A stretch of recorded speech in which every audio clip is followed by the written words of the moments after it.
لسنين قصة زينب جوادلي لاعبة الجمباز اللي تجوزت شيخ من دبي وبعدين لقت نفسها محبوسة ومتعرضة للإساءة وبتحارب علشان ولدها، عمرها ما خرجت من العناوين. من كام شهر جوزها السابق خد بناتهم الثلاثة ورفض يرجعهم لأسابيع، ودلوقتي قرار محكمة جديد غير كل حاجة. زينب يائسة وبتستغيث وبتطلب المساعدة، والوضع عمره ما كان مرعب كده قبل كده.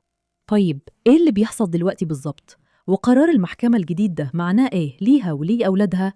اتفرجوا على الفيديو كامل عشان تعرفوا. ما تنسوش تعملوا لايك واشتراك. يلا بينا نبدأ.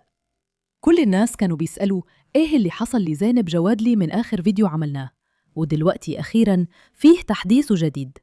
في يوم 9 إبريل صدر حكم من المحكمة في معركة الحضانة اللي لسه شغالة. تم رفض الاستئناف الأخير بتاعها وتم منح الحضانة الكاملة لجوزها السابق. اللي حصل بعد كده على طول زود الوضع سوء، لما زينب ظهرت في فيديوهات عاجلة بتقول إن كل حاجة حواليها فجأة بتتصاعد وبتستغيث وبتطلب المساعدة فوراً. ده التحديث اللي محدش كان عايز يسمعه، بس لازم تفهموا إيه اللي بيحصل فعلاً مع زينب جوادلي دلوقتي. ولازم علشان نفهم ده نرجع لأول ما الموضوع بدأ. زينب جوادلي اتولدت سنة 1991 في باكو، أذربيجان، في عائلة بسيطة. من وهي صغيرة جداً كرست نفسها للجمباز الإيقاعي، وتعبها جاب نتيجة. فازت بطولات وطنية وشاركت في مسابقات دولية، وبقت واحدة من أفضل لاعبات الجمباز في العالم. في سنة 2012 إصابة اضطرتها تعتزل، بقت مدربة، وفي الآخر فتحت مدرسة جمباز للأطفال في باكو. وبعدين في 2015 في مسابقة رماية في جبالة قابلت الشيخ سعيد آل مكتوم، يلي كان رامي أولمبي سابق بيمثل الإمارات، وابن أخو حاكم دبي الشيخ محمد بن راشد. كان عنده زوجتين بالفعل، لكنه اهتم بزينب بسرعة، عرض عليها الجواز بعد كام شهر بس، وهي وافقت. وبعد كده انتقلت لدبي. في 2016 جابت أول بنت ليهم، وبعد كده خلفوا بنتين كمان. بس عشان كل حاجة حصلت بسرعة، زينب عمرها ما خدت فرصة تتعرف فعلاً على الراجل اللي اتجوزته. ولو كانت عملت كده كان ممكن تكتشف حاجة مهمة: هو راجل بيزهق بسرعة من زوجاته، وده بالظبط اللي حصل لها. في 2019 الشيخ طلقها، واللي جاء بعد كده كان سنين من الألم عمرها ما كانت تتخيله لما وافقت في الأول. هي بتدعي إنه بعد الطلاق اتعرضت لشهور من المضايقات وكمان للعنف الجسدي والنفسي. حياتها زي ما هي بتوصفها بقت جحيم على الأرض. معركة الحضانة على بناتهم الثلاثة زادت الأمور سوء. خلال جلسات المحكمة زينب اتهمت جوزها السابق إنه أذى بناتهم نفسياً. هي ادعت إنه سابهم من غير رقابة كويسة، واستخدم ألفاظ مش مناسبة حواليهم، وحرمهم من النوم، وساء العربية بطريقة متهورة. من ناحية تانية هو اتهمها إنها مش صالحة، وادعى إنها بتمنع العيال من الذهاب للمدرسة. زينب ردت على الادعاءات دي وقالت إنها رتبت تعليم منزلي لبناتها لأنها كانت خايفة إنه جوزها السابق يبعت ناس ياخدوهم من المدرسة. الخلاف تصاعد بشكل كبير في أواخر 2025 لما زينب ادعت إنه الشيخ سعيد أخذ العيال بعد زيارة وقعد بيهم أسابيع ورفض يرجعهم. في اللحظة دي زينب طلعت في بث مباشر وطلبت المساعدة. كان واخد أولادي رهائن، حتى بناتي ما كانش بيسمح لهم يكلموني. دي فرصتي الوحيدة إني أنقذ نفسي وأنقذ أولادي.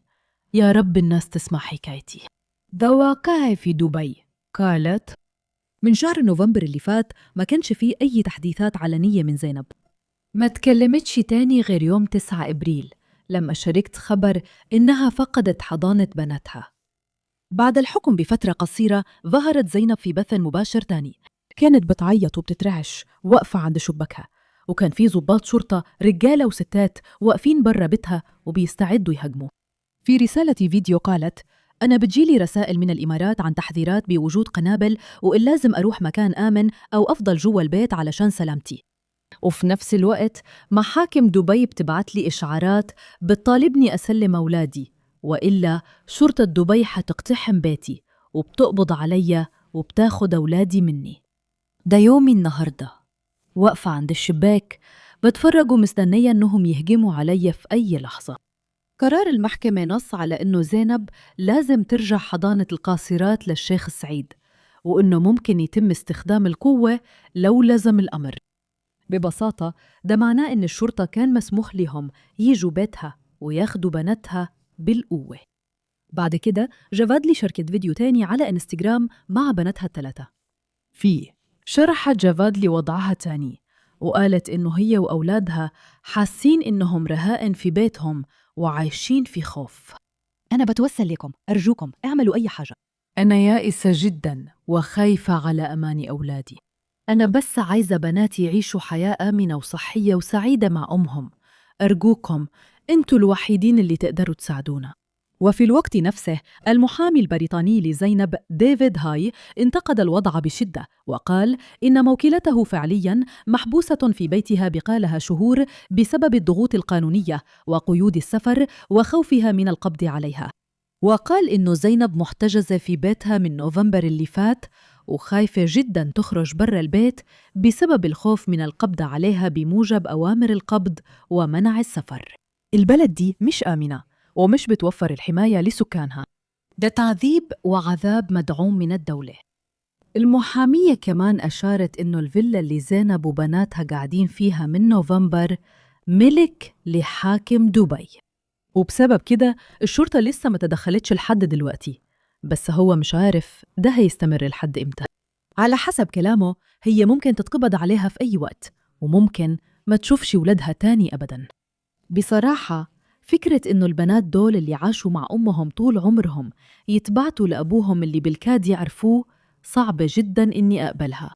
واللي بيخلي الموضوع أكتر إزعاج هو إنه واحدة من البنات كان باين إنها بتأكد قد إيه العلاقة بينهم مش قريبة. في فيديو مؤثر قالت وهي بتعيط: اسمي سنة وعايزة أي حد يشوف الفيديو ده يساعدنا. بابايا بيقول لي حاجات مش مناسبة وما بيقعدش معانا أكتر من 5 دقايق. ولما الوضع بقى أصعب زينب كمان بعتت رسالة مباشرة لقادة بلدها وكانت بتتمنى إنهم يساعدوها. وفي مناشدة مؤثرة قالت: يا سيادة الرئيس والسيدة الأولى، أنا بتوسل لكم، أرجوكم أنقذونا من هنا. أولادي عاشوا معايا طول عمرهم وإحنا عايزين نرجع لبلدنا أذربيجان اللي فيها الستات والأمهات والأطفال ليهم احترام وحماية من القانون. فيديوهات مناشدة زينب المؤثرة جذبت انتباهاً واسعاً من ناس من كل أنحاء العالم. آلاف الناس شافوا وشاركوا وعلقوا وعبروا عن أملهم إنه الأم دي تقدر ترجع حضانة بناتها وتعيش في سلام أخيراً. لكن للأسف الأمل مش كفاية لما القانون مش في صفك، وده هو الواقع المؤلم لوضع زينب. في دبي النظام القانوني مرتبط ارتباط وثيق بالناس اللي في السلطة. زينب مجرد أجنبية ومش هتقدر توقف ضد حد من العيلة الحاكمة، ومهما كان فيه ناس حول العالم تأثروا بقصتها جوا دبي كل ده مش هيغير أي حاجة. انتي شايفة لسه في فرصة لزينب تهرب من الكابوس ده؟ شاركينا رأيك في التعليقات. وكده خلاص، لو عجبك الفيديو وعايزة تشوفي فيديوهات زي دي تاني اتأكدي إنك تعملي لايك تحت تقديراً، ولو لسه مشتركتش فعلاً لازم تشتركي. اشتركي في قناتي وفعلي جرس التنبيهات عشان يوصلك إشعار أول ما أنزل فيديو جديد كل أسبوع. أشوفك في الفيديو الجاي.